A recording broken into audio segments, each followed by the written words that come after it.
সৃষ্টিকৰ্তা ঈশ্বৰৰ চৰণত সেৱা জনাইছোঁ। লগতে আমাৰ মহান গুৰুমা আৰু গুৰুকেইটাৰ চৰণত মোৰ সেৱা নিবেদন কৰিছোঁ। আজি মই এটা বৰ সুন্দৰ শিক্ষা দিবলৈ আহিছোঁ।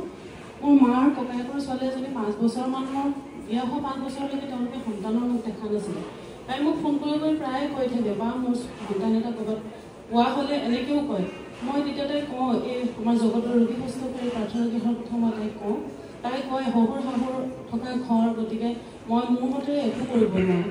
তাইক মই ইউটিউবত আমাৰ পিতাই গৈ কিহেৰে খুজি প্ৰাৰ্থনাটো দি পেলাই তাইক ক'লোঁ, তো তুমি এয়াই প্ৰাৰ্থনা কৰিবা আৰু তোমাৰ মনৰ কথাবোৰ তুমি জনাবা।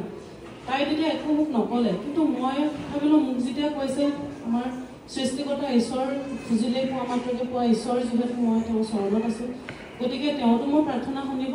তেনেকৈ কৈ পেলাই মই ঘৰতে যেতিয়া প্ৰাৰ্থনা কৰোঁ ৰাতিপুৱা গধূলি তাইৰ নাম মই এবাৰ হ'লেও লওঁ। তাৰ পিছৰ তাই কোৱাৰ কিছুদিনৰ পিছতে দেওবাৰ এটাত মই তেনেকৈ আহোঁ। তেনেকৈ অহাৰ পিছত পিতাই আমাক ক'লে যে আজি আপোনালোকে কোনে কোনে ঈশ্বৰৰ সেৱা কৰিব খোজে, ঈশ্বৰৰ কাম কৰিব খোজে। নামঘৰৰ প্ৰায় দাগদাসীসকল মঞ্চলৈ উঠি আহিলে। মই তাতে থিয় হৈ ভাবি আছোঁ, হৃদয়খনটো মোৰ ইয়াতেই থাকে, মনটো ইয়াতেই থাকে, কিন্তু শাৰীৰিকভাৱে মনটো কাম কৰিবলৈ যাবলৈ মোৰ অসুবিধা হয়, কেনেকৈ যাম মই। তেনেকুৱাতে মোৰ মা মোৰ লগত প্ৰায় আহে। মায়ে ক'লে ব'ল আমিও যাওঁ। মই মাক ক'লোঁ আমিতো আহিব নোৱাৰোঁ কাম কৰিবলৈ। মায়ে ক'লে ঈশ্বৰৰ চৰণলৈ আহিছোঁ যেতিয়া ঈশ্বৰে দিলে আমি আহিব পাৰিম। মঞ্চলৈ অহাৰ পিছত পিতাই ক'লে আপোনালোকে আজি সকলোৱে চকুমুঠি যাৰ যাৰ যি যি বিচাৰিছে ঈশ্বৰক কওক, আপোনালোকে সকলো পাব। তেনেকৈ কোৱাৰ পিছত মই চকু বন্ধ কৰি পিতাৰ ঈশ্বৰৰ চৰণত এইটোৱে নিবেদন কৰিছোঁ, হে পিতা, হে ঈশ্বৰ, তাইক এটি সন্তানৰ মুখ দেখুওৱা। চকু বন্ধ কৰি পেলাই পিতাই প্ৰাৰ্থনা শেষ নকৰালৈকে মই সেয়াই কৈ থাকিলোঁ।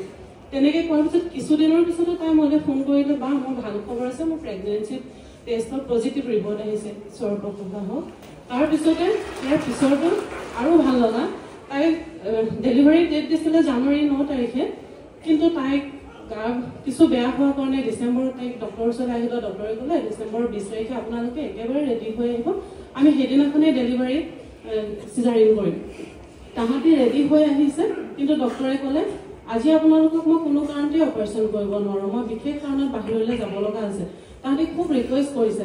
তেতিয়া তেওঁ ক'লে মইতো আজিতো নোৱাৰিমেই, কিন্তু মই নিজেও নোৱাৰিম, আপোনালোকে আদিত্য হস্পিটেলৰ মেটাৰ্নিটি এগৰাকী ডক্টৰৰ লগত মই কথা পাতি দিছোঁ, আপোনালোকে তালৈকে যাওক। তেওঁলোকে তালৈকে গ'ল। ডক্টৰৰ ওচৰলৈ গৈ ডক্টৰে ক'লে আপোনালোকে 24 ডিচেম্বৰ দিনাখন আপোনালোকে ইয়ালৈকে আহিব। তাৰপিছত তাহাঁতিক যেতিয়া 24 ডিচেম্বৰ দিনাখন অহাৰ কথা ক'লে, তাহাঁতি ক'লে নহয় মই 25 ডিচেম্বৰৰ দিনাখনে আহিম, বাইদেউ আপোনালোকে কৰিবনে? ঈশ্বৰ মহান, সৃষ্টিকৰ্তা ঈশ্বৰে দিয়া সন্তান, যিহেতু তেওঁৰ দিনতে আহিব লগা আছিল, গতিকে ইমানকেইটা দিন বাৰ খেলি মেলি কৰাৰ পিছত যোৱা 25 ডিচেম্বৰ দিনাখন তেওঁলোকে এটি সন্তানৰ মাতৃ হ'ল। ঈশ্বৰৰ প্ৰশংসা জনাইছোঁ। সুন্দৰ ধন্যবাদ জনাইছোঁ।